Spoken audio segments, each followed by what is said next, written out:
Hi, so let's now understand today about load duration curves or even load curves in energy, in electricity, and in this case to provide the situation of the city and the buildings.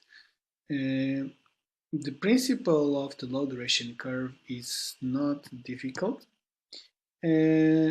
The issue is you can't just analyze the load duration curve according to the electricity it is provided.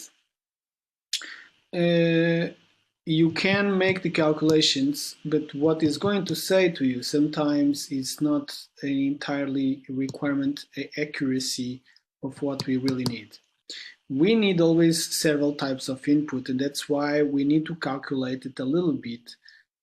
What are actually our buildings taking in charge personally inside, so we can match with these final values, because this is actually what a city spends. That's what we need sometimes to understand where the energy is being applied. So let's check it out today what we are talking about first.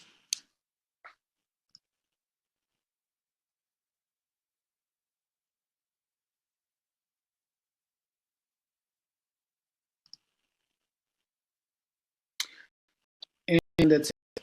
So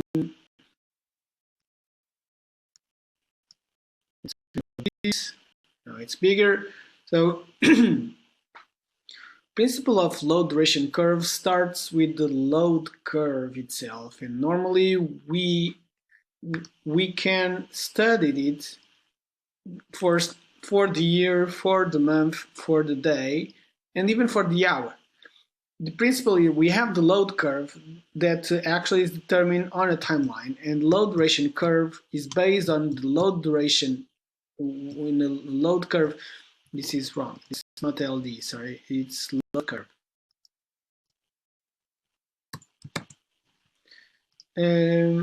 It's load curve calculations that give us after the LDC. If you know the LC, you can calculate the load duration curve. So for simple as it is, it seems that just energy over time. It can normally gives you in a percentage mode, but not necessary. So according to what they say, load curve first, load curve is the variation of load with time on power station. As load on a power station never remain constant, whether it varies time to time. So what does this mean is you don't use electricity every day the same way. Sometimes you don't use it at all. It is minimum. It's like refrigerator is working, but you're sleeping.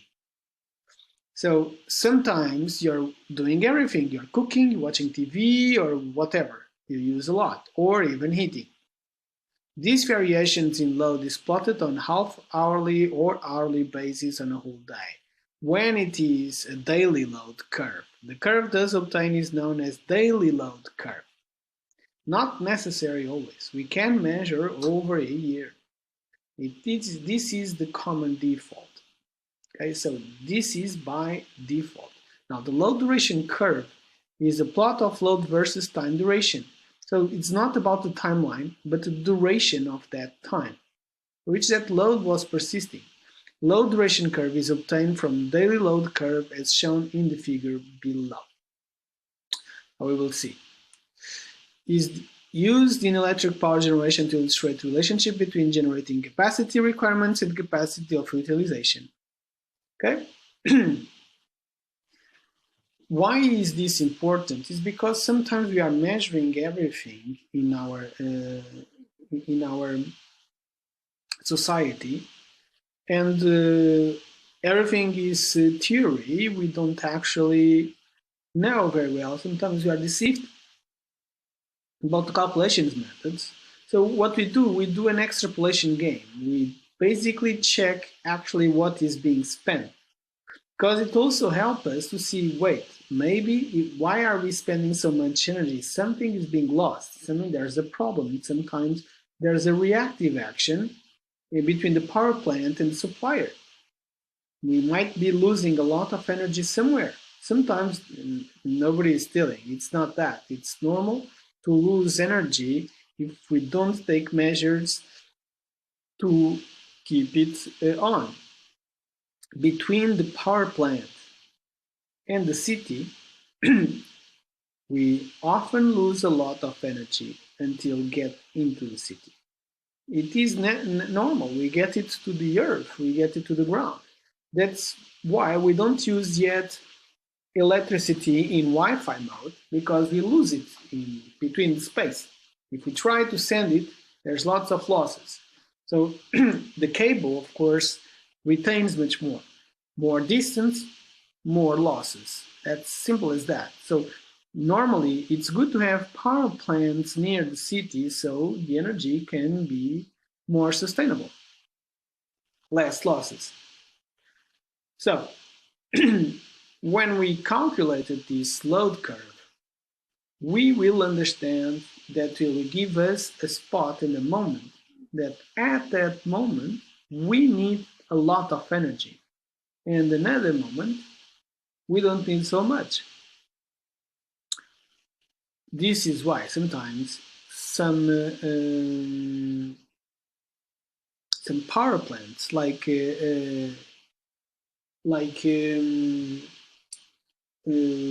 river power plants, like hydro power plants, they normally work a lot during the supper time, the dinner time, because it is when we actually use more power.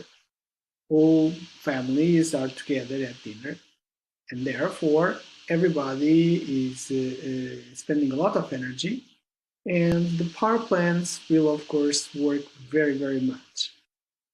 It is common, because else they will require to retain into batteries, and there's no enough batteries to retain all the energy that is produced every day.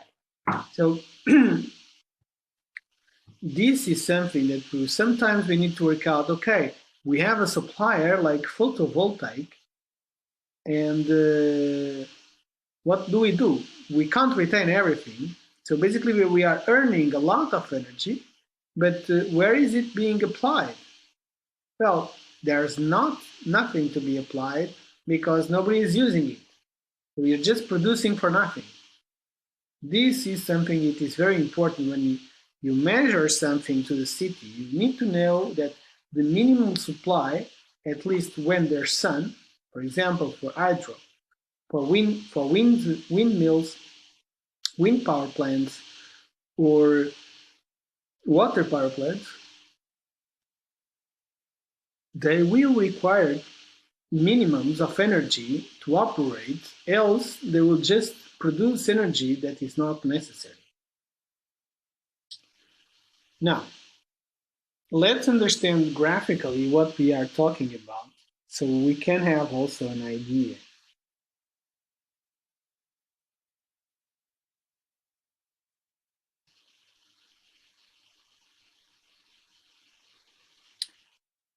So, we have in the left side, we have the loads and load duration curves to explain what does this mean. We know that the peak of the moment we use more energy, of course, is shorter. The moment that we use more energy normally is in a shorter time, and there is another part that we'll use a little bit less. So let's first look to the right side, and we have these two graphics, so zoom here, that are quite similar. And what this means, well, we have, for example, in the first one, it goes very down, and between 4 5 a.m. it has a small peak, and after decreases again, and goes between 9 and 10, goes up, and there's a big peak between 18, 19, and 20. After that, decreases a lot again, and again and again, until the beginning. When we see the bottom, it's not very different. At midnight is the lowest, and it goes until 6 and starts to grow a lot after in 4 a.m., but it has a small peak between 6 and 9, and then goes again down. And the 12 has like a very, very push-up. It goes like that, but after 4, it has a super peak until 6 and 7, and then goes down, down, down, down, down. So both are a little bit similar.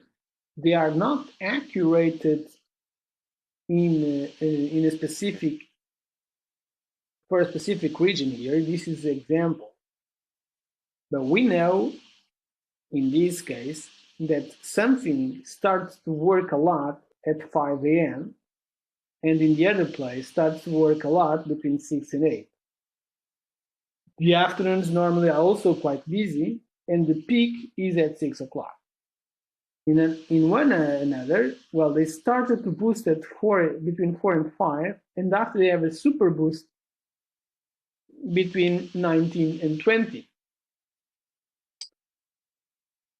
The peaks, the daily peaks for cities are, of course, always, they usually are always at the dinner time, because families will consume a lot of energy to produce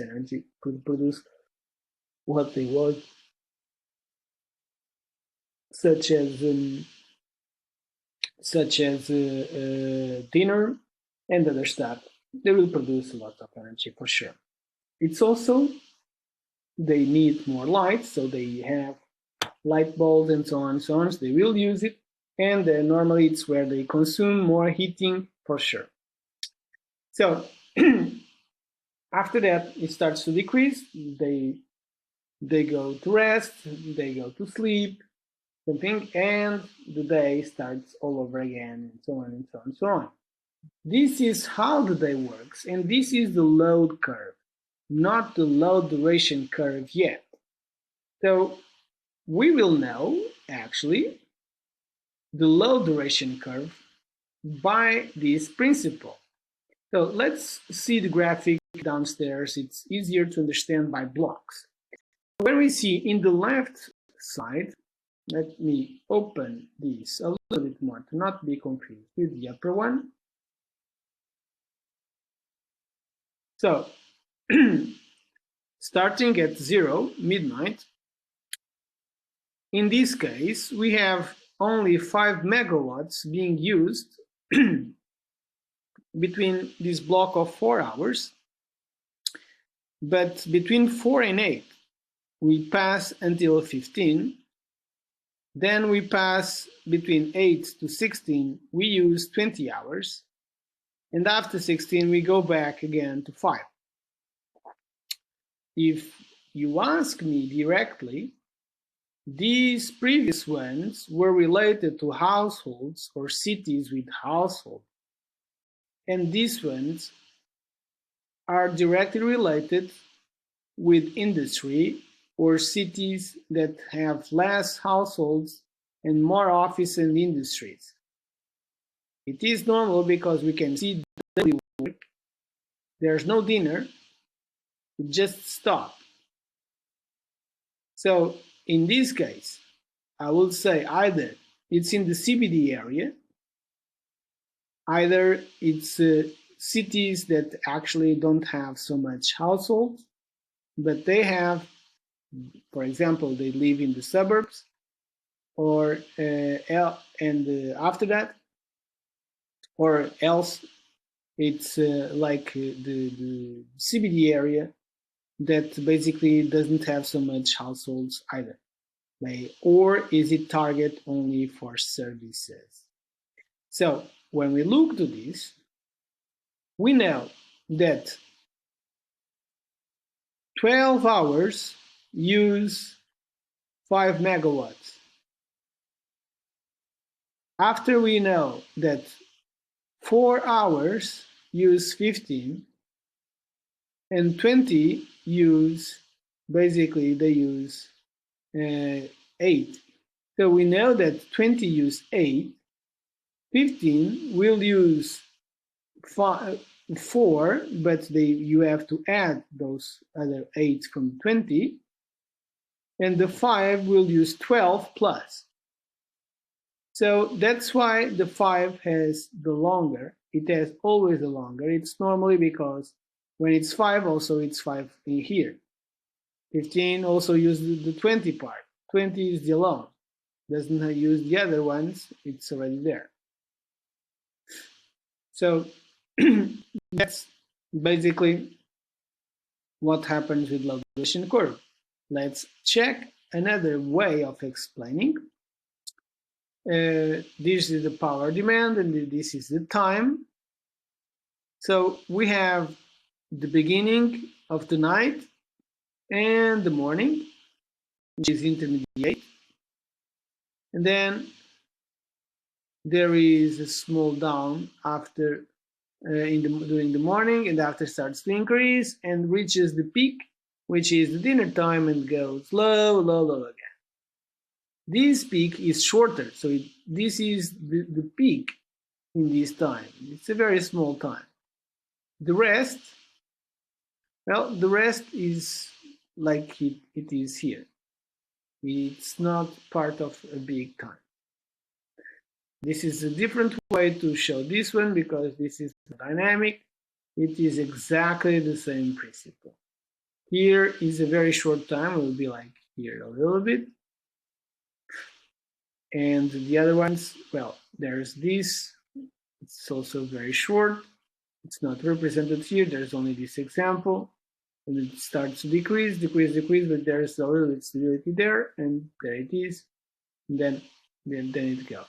This one is a little bit more simple to understand how it works. That's the big difference. So what happens is, if you need energy during supper, means that at least the power plant needs to be able to supply 6 megawatts. We can't calculate the average because the average will give us like 4. But there's a moment when we need to use more, and we can't fail. So the power plant needs to be ready to use 6, but also requires to go less and do not damage the needs for the city. As long as this is secured or more, because the city can grow, then it's okay. It's not very difficult to understand.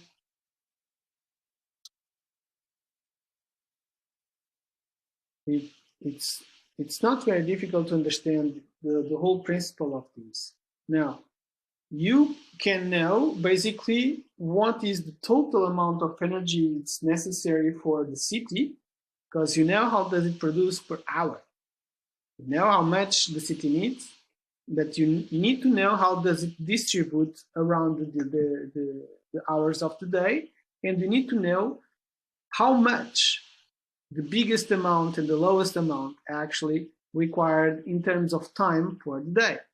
There's things that needs to be measured, like the stress time. And if the peak takes like 6-7 hours, 6-7 hours basically, it's a very stressful moment. So people work between 8 hours a day, so 6-7 hours might not count so much when you look at the graphic, but it's very stressful if a person tries to see if everything is going okay.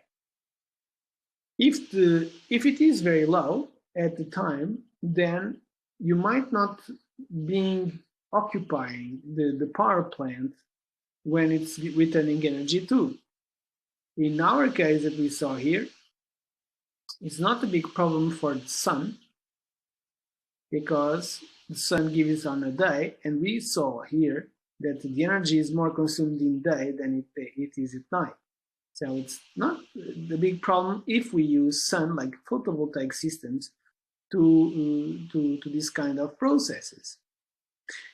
However, we need to make we need to ensure that the places, neighborhoods, households, and so on, they have enough energy by sector, by house, by apartment, to make sure that nothing fails in the city. Else it will be very, very confusing. We have too many cities. If you have too many neighborhoods, it will be difficult to measure just with a generical graphic. We need to depart and put it in details and see how can we do that in a certain way that we know exactly what to do to these 10,000 people, 10,000 people, 10,000 people, 10,000 people. They all have different aspects because design and shape of the city is also different. And it will make it very, very, very constrained if we measure everything for the same. It's not. Like we can have like 10 megawatts for a dinner time, but some places might use less percentage than others, which is culture, and it will not affect so much than the others that, for example, if they are richer, they just will spend money sometimes without thinking. There it is. And that is basically what I can explain much more about the low duration curve. The calculation, there's equations about that, as you see, but the calculation is not measured directly by that. It is a graphic that we need to understand. It is an input by hour, which gives us the graphic for that. We can calculate it and we'll calculate it, but we will calculate it in a different way. It's not something, it's not the same that we will calculate the households and what spend and so on for that.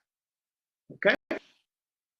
And basically that's it for this session. It's already too much. Thank you very much and see you in the next class. Bye bye.